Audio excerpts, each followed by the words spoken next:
Unique people leading unique lives shape and inform Iowa City.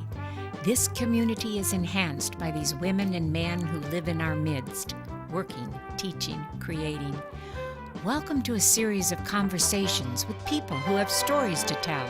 Join my guests and me, Ellen Buchanan, in a series of interviews called One of a Kind.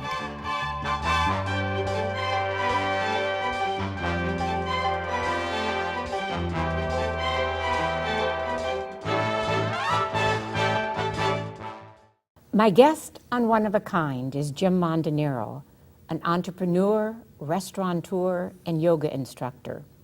Mickey, his first Iowa City restaurant, was established in 1980, followed by 6 more restaurants: Giovanni's, Saloon, Joseph's Steakhouse, Mondo's, renamed after the flood, Mondo's Sports Bar, Boneheads, and most recently, Mondo's Bread Garden, which most of you know is a grocery store and a restaurant. A part of his story is that he's opened restaurants in Florida, Texas, California, and Des Moines. And if that wasn't enough, he and his wife Maureen created 2 yoga studios, one in Coralville and one in Iowa City.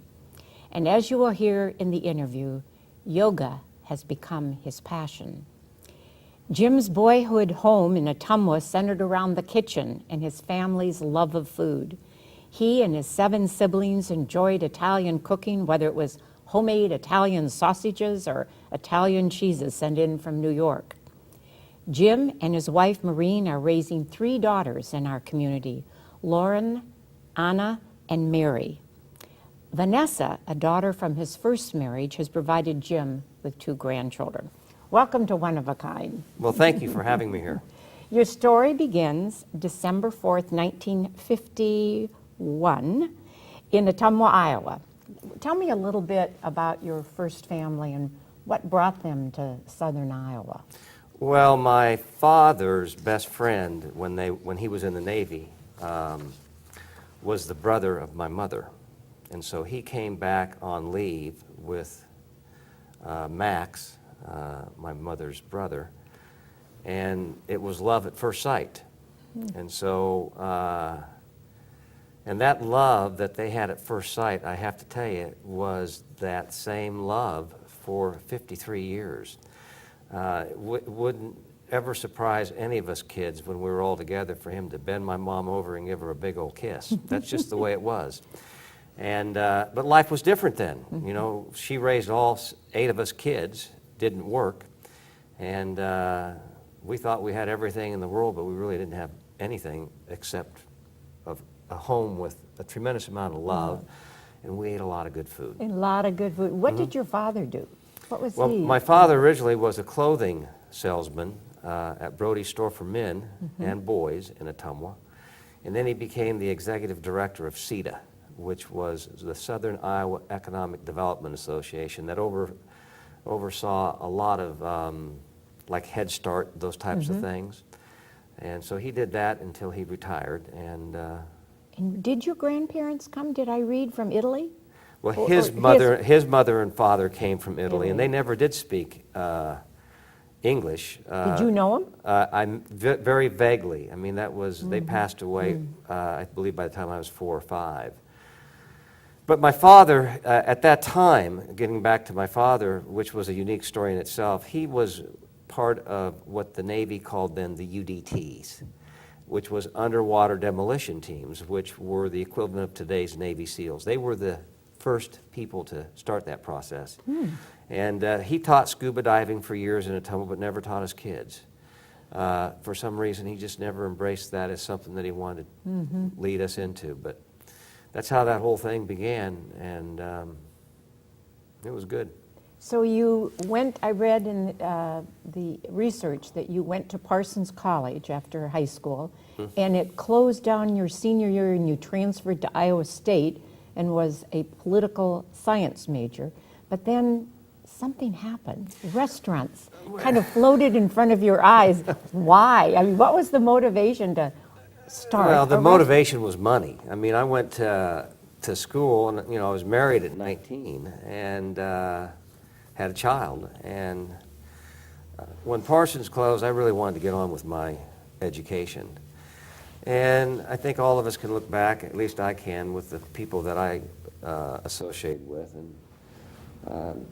And we all have our stories, and a lot of those people are very successful. But, you know, college is a growing process. And with that growing process, we maybe party too much. And I decided that when Parsons closed, that we could have either had our credits taken at Iowa or Iowa State.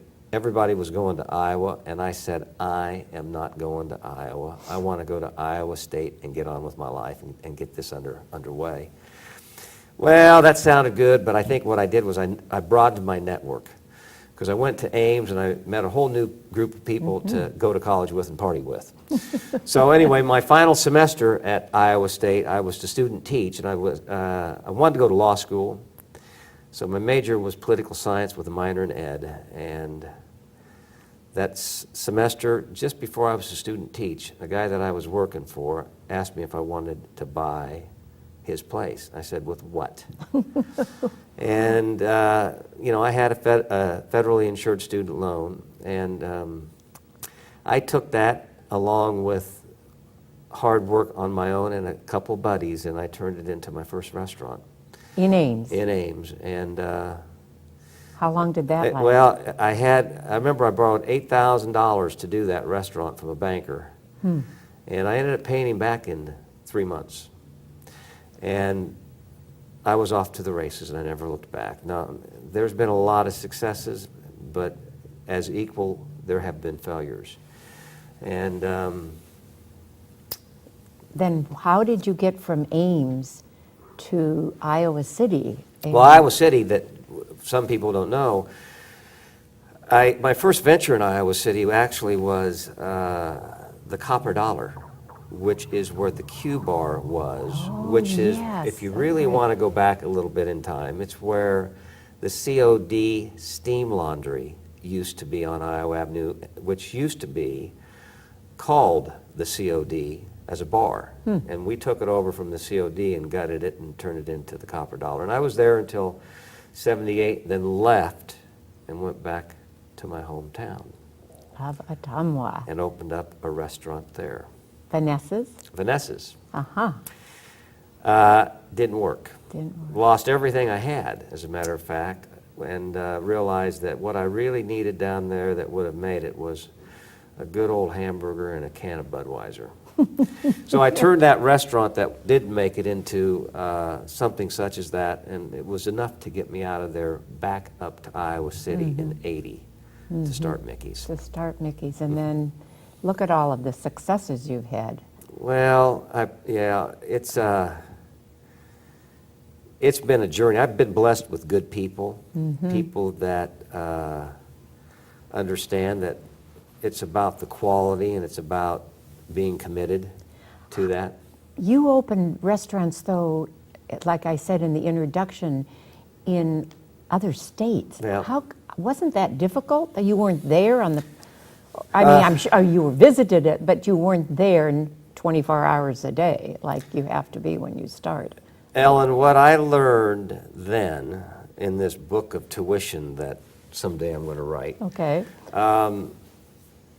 When we moved the Mondo's concept to different parts of the country, everything that we did was from scratch. And our food quality was different than what chains have. The problem that came about was that I didn't realize, as much as I was embracing the quality and the passion, that it's not what you know, it's who knows you. And the lesson there was that we underestimated, as we went into different markets outside our domain, that Mondo's, even though it was at this high level of quality, it wasn't a known entity. And so those became very difficult learning experiences for us. And we eventually left those markets and concentrated right here. A good friend of mine once said that rather than put all your eggs in one basket, why don't you just put all your eggs in one basket and watch that basket? And I kind of agree with that today. What is your philosophy of competing with chains?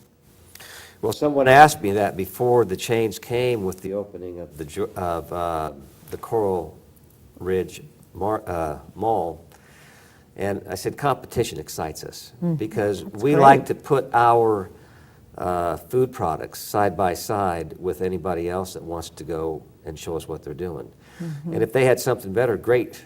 That's a learning experience for us. But we get to the very basics and we build from the bottom up, and we don't cut corners. And I really believe that from the competitive standpoint that was going to be the difference between what we would be as an independent versus those that were chains. But you know, when you ask me that question, it's hard because 80% of the people that go out to eat don't know that difference. They're driven by what they see on television, and that's what we underestimated. So when we look at it today, we address ourselves in a way where we have to be continually pushing that brand through the media. And that's a big from thing. Scratch. Oh yeah. From scratch. Always fresh, always homemade. Always. That's what we. That's your mantra. Yes, yes, it is. I read that you, in a newspaper article, and I quote you, you said the restaurant business is being a full service servant to the customers. How do you inculcate that in your employees? I mean, how do you, is it by just being a role model for that, or do you have these group seminars and you tell them this is what I expect if you work for me? Well, at the end of the day, when we do have the meetings with the employees, it's important for me to address to them that, you know, everything that they do, they have to do it at the best they can. And at this early stage in their growth, because we deal with a lot of young servers that are in college years, and even high school, it's important to build building blocks of consistency, building blocks of commitment. And if we can get that ingrained into these young people's minds, hopefully it becomes something that they take outside their work for us, into their studies, into their future employment, because that's the important thing, is building consistency, because when you build consistency, it becomes easier. And it's too easy to be inconsistent. It's hard to be consistent. And so that's a person thing. So we try to do the best that we can at hiring people. Sometimes the people that we hire we make mistakes with, and sometimes my managers stay with those people maybe too long. And it doesn't mean that if that person was hired to be a server is a good or bad person. Some people just aren't built to be servers. That's the way it works. And where do you get your chefs? I mean, how do you advertise national? Well, we've had a lot of them, and the chefs, we've only hired one chef in the 35 years that I've been doing this that we brought in really from outside the state. A very fine chef. And most people, when we bring them in, they have a different mindset. It's hard, what do they say, teach an old dog new tricks. And so we really like to bring our people up the ladder within what it is that we do as a restaurant group. You're kind of training them. Kind of, it works that way. I always tell all my key employees, God watches everything. And it's the little things that you must pay attention to. You know, years ago, I remember an old food guy coming to me and trying to get me to buy, and I did, a Packer's Choice beef product. Well, Packer's Choice is a sub-level below what, more than one sub-level, but 8 out of 10 of those steaks could be good. The other 2 may not be as good, but tremendous cost savings. And you know, that was at the very, very beginning of my restaurant career. And I thought about that, and I'm laying in bed at night and then I get a call from the manager, and he said, yeah, so-and-so was in, and they got a tough steak. Well, from that point on, that was the beginning of cut no corners. It's not worth it. The gain is not worth knowing that God's watching. and that we can't do anything other than to say, when we leave this planet, we did the best we could. That's how I Yeah. look at that. That's what you're doing, and that's obviously what you're doing. What have you learned? You've said you've had a few failures. What have they been a better learning curve than the successes? I mean, what have you learned from the few failures you've had? Well, the failures bring a humility. Mm-hmm. And humility is what opens up the heart. And when the heart opens, there's a whole new sense of understanding of oneself and for what goes on around them. And, really at the end of the day, no matter what our successes are, those successes that always become parallel to money, they mean nothing. Mm-hmm. The true success comes with the relationship that you build between yourself and God. Mm-hmm. And so I would say that those failures brought me into a more talkative stage with the higher one. Ah, well, that's interesting. That's really good. So, what brought you to yoga? What was that? Well, I don't know, but it was awful the timing. When I think back about this plan, his master plan, it just so happened that I started practicing yoga. And I got to tell you this story real quick. My wife said, "You should try yoga." I had a groin injury that was really severe, and I couldn't get rid of it. And this was after years of doing martial arts. And boy, you have changed. Yes, but this martial arts that I did was very combative, very militaristic. And I didn't want to have anything to do with yoga because yoga was for sissies. Now now listen now. So the first day I went to a yoga class, it was like pulling teeth, but I had no choice because I couldn't get this to heal. So I walked into this yoga room, and there were 30 women and 10 men. And in my male macho way, I assessed this room to know that I was the best athlete in there. After 15 minutes, I didn't know if I could finish. At the end of a 90-minute class, I was so humbled at what I thought was being in shape, which was nothing close to where I wanted to be. Mm-hmm. And it became a passion that was, from a physical standpoint, the beginning steps, because I wanted to address flexibility issues. But the yoga is so much greater than that, in that it's a practice, really, of control of the breath. Mm-hmm. And with that comes another step, and that's meditation. And so that's how that journey began, and it just so happened to begin when I was building restaurants all over the country. And you were stressed. And I stressed, and sure it'd be stressed, but from that day on, which was over 11 years ago, there probably hasn't been a total of 10 days that I have not practiced. I practice every day. Or you must get up very early. I get up early every day. I'm a 4 o'clock riser. Mm-hmm. Mm-hmm. So your 2 yoga studios, you have one in Coralville and one downtown Iowa City. Yes. So how much training do you have to be an instructor? What is your, it's Bikram yoga? Well, it's beyond that. I'm getting close to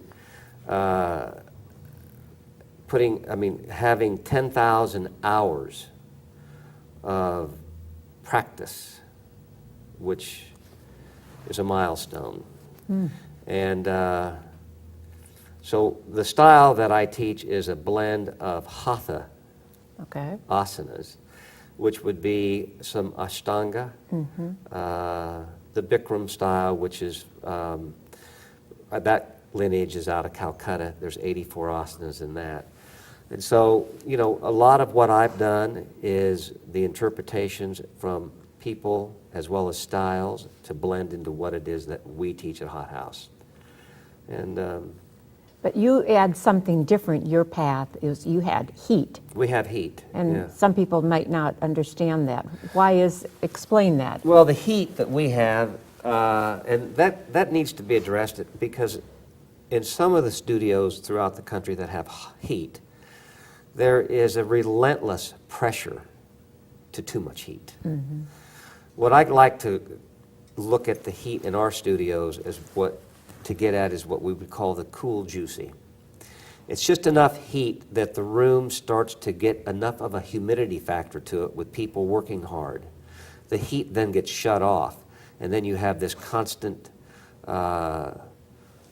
looseness that comes to the muscles through the softness and the suppleness that arrives when you sweat and you open up.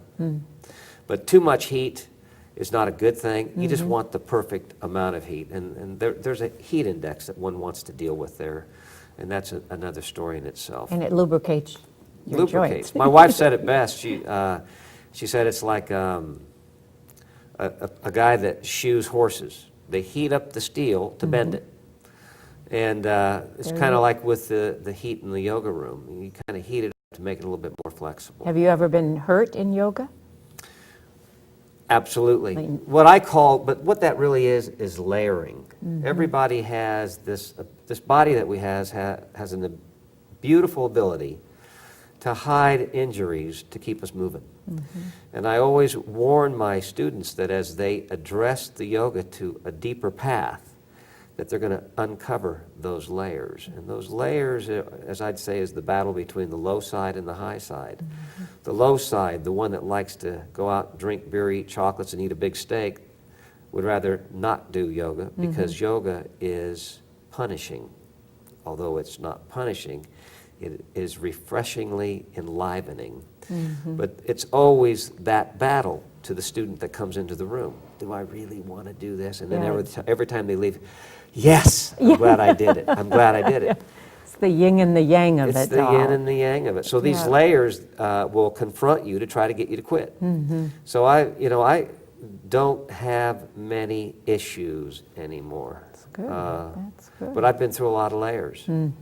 But it's about commitment to those layers to get rid of them. I was going to ask what you do to relax, and now I think I've got the answer. It's your yoga.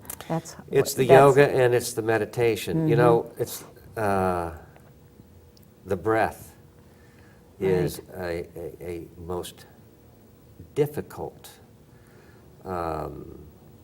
yoga technique to get under control. And as people's practice starts to deepen, it becomes less dependent on the breath. You're mindful of it, but it's a detached mindfulness that brings one to greater depths of power within the asana. But that takes a lot of practice. And patience. Patience. I always ask my guests, who has had a major influence on you, looking back on your life? Who or what has had a major influence on you? Well, the major influence to me there's always been a spiritual hook. I was brought up in a very, very strong Catholic background. So there was always that presence of a higher self. And so when I read a book called Autobiography of a Yogi 11 years ago, that was the change. That was the beginning of understanding for me where and how I want to address the spiritual side into the future, today and beyond today. And that person that wrote that book is Paramahansa Yogananda. So that would Still living? No, he passed away in 52. Okay. But he started an order called Self-Realization Fellowship. And that's about really all I can tell you about it, because it's really, the thing that I like about them is that they don't ever ask you or come after you. You have to go that path yourself. But, you know, I always tell everybody, read the book. You've heard that one before. Sure. Read the book. And for some people it clicks, and for other people it doesn't. Sure. But that's been the A major major part. influence. Major, totally major, because it's brought me to the realization that it's a lot of hard work, not just in the yoga room and living on this difficult planet that we live on. You must continually work hard at ascending one's spiritual sights to addressing your relationship with God. And is your wife on this same path? Nope. Nope. Nope. You are. This is my path, and she knows, but it's like I said, Ellen, it's for each individual to arrive at, and whether they arrive at it, that doesn't make their path wrong. Everybody's path is the right path for them. For them. But this is my path. So I'm sure people ask you all the time, do you have anything, as an entrepreneur, entrepreneurs are always also future-oriented about what next. Do you have something that you're dreaming about that you'd like to see done here in Iowa City? Or do you know yet? Well, you know, I've always had this feeling that pizza, which we are very passionate about at Mondo's, and have been, and people that have had that pizza for years know just the quality of pizza that is, but it's never been in the mindset of the consumer, such as a Polly-Eyes or, you know, a Pizza Hut or something like that, because that's not really what we have so many other things going there. And then we experiment at the bakery all the time with different kinds of doughs and with different baking techniques. And I've always said, if we just concentrated on pizza and just do a pizza concept, we'll work all our lives to find out that it was always right at the tip of our fingers. There you go. But, you know, it's like I keep wanting to get out. And I can't Of seem- the food business? Yeah, I mean, I'll be 59 this year, and I just keep getting pulled back in. So we'll see. The yoga business is something that it's like, it's never worked to me. I love teaching the yoga. That's great. Because it's just, right now I'm certifying people to be teachers, and it's like, as I teach them to teach, I tell them, you must teach your practice. You become the ultimate teacher, not me. You teach yourself, and by then understanding that by teaching yourself, you then can start to teach others. So we'll see how the yoga does, and we'll see what comes into the future, but there may be a pizza concept out there for all I know.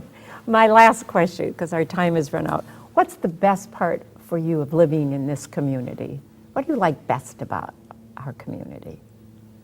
I love its diversity. I love the ever-changing scape of people. I love the infusions of different events that bring people into town. I love fall, where a new batch of freshman students come in. Iowa City is a unique place to live. You know, when I was building restaurants in different parts of the country, because of my roots being in Iowa, there was always this sense of calling that maybe my roots needed to be somewhere else. And when I finally played that card and went out, because we lived in Florida for a period of time and still maintained home here, and it was like the old Dorothy and the Wizard of Oz one day, when she snaps her heels together and she says, "There's no place like home." This is home. This is where I'll die, and this is what I call home, Iowa City. Well, I think that's a wonderful way to end the interview. Thank you so much. Hey, thanks for having me. My guest on One of a Kind has been the well-known businessman Jim Mondanaro. Words used to describe Jim are family man, entrepreneur, hard worker, risk taker, passionate, boundless energy, and a seeker. Jim Mondanaro is one of a kind.